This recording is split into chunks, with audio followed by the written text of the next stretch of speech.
DK Shiv Kumar का शपथ ग्रहण। आइए देखते हैं कर्नाटक में। आह्वानिಸುತ್ತೇನೆ। ನಾನು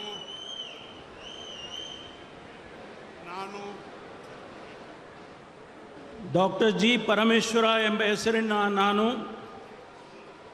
ಕಾನೂನಿನ ಮೂಲಕ ಸ್ಥಾಪಿತವಾದ ಭಾರತದ ಸಂವಿಧಾನದ ವಿಷಯದಲ್ಲಿ ನಿಜವಾದ ಶ್ರದ್ಧೆ ಮತ್ತು ನಿಷ್ಠೆಯನ್ನು ಹೊಂದಿರುತ್ತೇನೆಂದು, ನಾನು ಭಾರತದ ಸಾರ್ವಭೌಮತ್ವವನ್ನು ಮತ್ತು ಅಖಂಡತೆಯನ್ನು ಎತ್ತಿ ಹಿಡಿಯುತ್ತೇನೆಂದು ಮತ್ತು ಕರ್ನಾಟಕ ರಾಜ್ಯದ ಉಪಮುಖ್ಯಮಂತ್ರಿಯಾಗಿ ನನ್ನ ಕರ್ತವ್ಯಗಳನ್ನು ಶ್ರದ್ಧಾಪೂರ್ವಕವಾಗಿ ಮತ್ತು ಅಂತಃಕರಣಪೂರ್ವಕವಾಗಿ ನಿರ್ವಹಿಸುತ್ತೇನೆಂದು, ಭಯ ಅಥವಾ ಪಕ್ಷಪಾತವಿಲ್ಲದೆ, ರಾಗದ್ವೇಷವಿಲ್ಲದೆ ಎಲ್ಲ ಬಗೆಯ ಜನರಿಗೆ ಸಂವಿಧಾನಕ್ಕೆ ಮತ್ತು ಕಾನೂನಿಗೆ ಅನುಸಾರವಾಗಿ ನ್ಯಾಯವಾದುದನ್ನೇ ಮಾಡುತ್ತೇನೆಂದು ಡಾಕ್ಟರ್ ಅಂಬೇಡ್ಕರ್ ಅವರ ಮೇಲೆ ಪ್ರಮಾಣ ಮಾಡುತ್ತೇನೆ.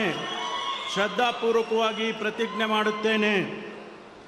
ನಾನು ಡಾಕ್ಟರ್ ಜಿ ಪರಮೇಶ್ವರ ಎಂಬ ಹೆಸರಿನ ನಾನು ಕರ್ನಾಟಕ ರಾಜ್ಯದ ಉಪಮುಖ್ಯಮಂತ್ರಿಯಾಗಿ ನನ್ನ ಪರ್ಯಾಲೋಚನೆಗೆ ತರಲಾಗುವ ಅಥವಾ ನನಗೆ ತಿಳಿದು ಬರುವ ಯಾವುದೇ ವಿಷಯವನ್ನು ರಾಜ್ಯದ ಉಪಮುಖ್ಯಮಂತ್ರಿಯಾಗಿ ನನ್ನ ಕರ್ತವ್ಯಗಳ ಯುಕ್ತ ನಿರ್ವಹಣೆಗೆ ಅಗತ್ಯವಾಗಬಹುದಾದ ಸಂದರ್ಭದಲ್ಲದೆ ಅನ್ಯಥಾ ಯಾರೇ ವ್ಯಕ್ತಿಗೆ ಅಥವಾ ವ್ಯಕ್ತಿಗಳಿಗೆ ಪ್ರತ್ಯಕ್ಷವಾಗಿ ಅಥವಾ ಪರೋಕ್ಷವಾಗಿ ತಿಳಿಸುವುದಿಲ್ಲ ಅಥವಾ ಬಹಿರಂಗಪಡಿಸುವುದಿಲ್ಲ ಎಂದು ಡಾಕ್ಟರ್ ಅಂಬೇಡ್ಕರ್ ಅವರ ಹೆಸರಿನಲ್ಲಿ ಪ್ರಮಾಣ ಮಾಡುತ್ತೇನೆ.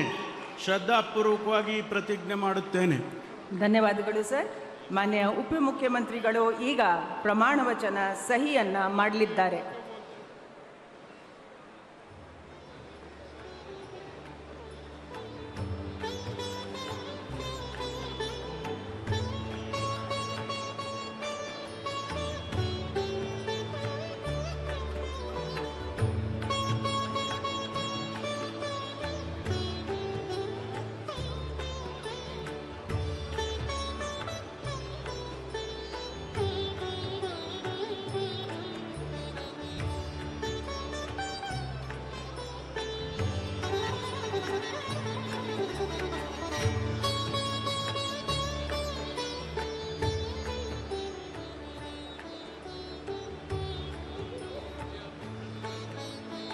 ಮಾನ್ಯ ಉಪಮುಖ್ಯಮಂತ್ರಿಗಳಿಗೆ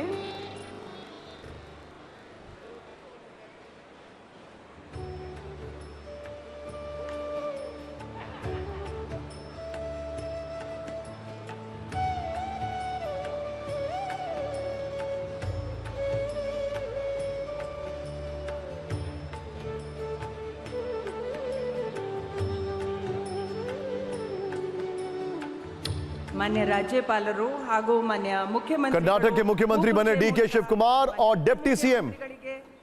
अभिनंदन। एक मुख्यमंत्री और एक डिप्टी सीएम का फॉर्मूला। जी परमेश्वर बने डिप्टी सीएम। कर्नाटक में अब कांग्रेस तो है, लेकिन वहां पर लीडरशिप में चेंज हुआ है।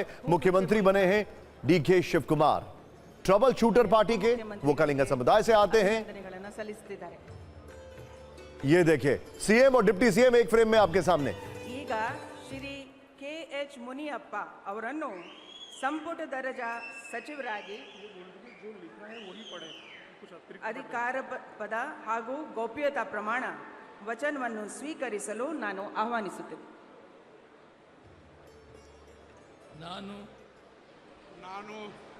ನಾನು ಕಂಬದಳ್ಳಿ ಹನುಮಪ್ಪ ಮುನಿಯಪ್ಪ ಎಂಬ ಹೆಸರಿನ ನಾನು ಕಾನೂನಿನ ಮೂಲಕ ಸ್ಥಾಪಿತವಾದ ಭಾರತದ ಸಂವಿಧಾನದ ವಿಷಯದಲ್ಲಿ ನಿಜವಾದ ಶ್ರದ್ಧೆ ಮತ್ತು ನಿಷ್ಠೆಯನ್ನು ಹೊಂದಿರುತ್ತೇನೆಂದು, ನಾನು ಭಾರತದ ಸಾರ್ವಭೌಮತ್ವವನ್ನು ಮತ್ತು ಅಖಂಡತೆಯನ್ನು ಎತ್ತಿ ಹಿಡಿಯುತ್ತೇನೆಂದು ಮತ್ತು ಕರ್ನಾಟಕ ರಾಜ್ಯದ ಮಂತ್ರಿಯಾಗಿ ನನ್ನ ಕರ್ತವ್ಯಗಳನ್ನು ಶ್ರದ್ಧಾಪೂರ್ವಕವಾಗಿ ಮತ್ತು ಅಂತಃಕರಣಪೂರ್ವಕವಾಗಿ ನಿರ್ವಹಿಸುತ್ತೇನೆಂದು, ಭಯ ಅಥವಾ ಪಕ್ಷಪಾತವಿಲ್ಲದೆ, ರಾಗದ್ವೇಷ ಇಲ್ಲದೆ ಎಲ್ಲ ಬಗೆಯ ಜನರಿಗೆ ಸಂವಿಧಾನಕ್ಕೆ ಮತ್ತು ಕಾನೂನಿಗೆ ಅನುಸಾರವಾಗಿ ನ್ಯಾಯವಾದದ್ದೇನೇ ಮಾಡುತ್ತೇನೆಂದು ದೇವರ ಹೆಸರಿನಲ್ಲಿ तो कुल मिलाकर अगर कर्नाटक की बात करें तो एक सीएम, एक deputy CM DK Shiv Kumar और जी परमेश्वर जो है डिप्टी सीएम होंगे। उनके अलावा 12 मंत्रियों ने जो है वो शपथ ले रहे हैं। अभी जो आपके सामने थे वो केएच मुनियप्पा हैं। मतलब टोटल 14 लोग आज शपथ ले रहे हैं।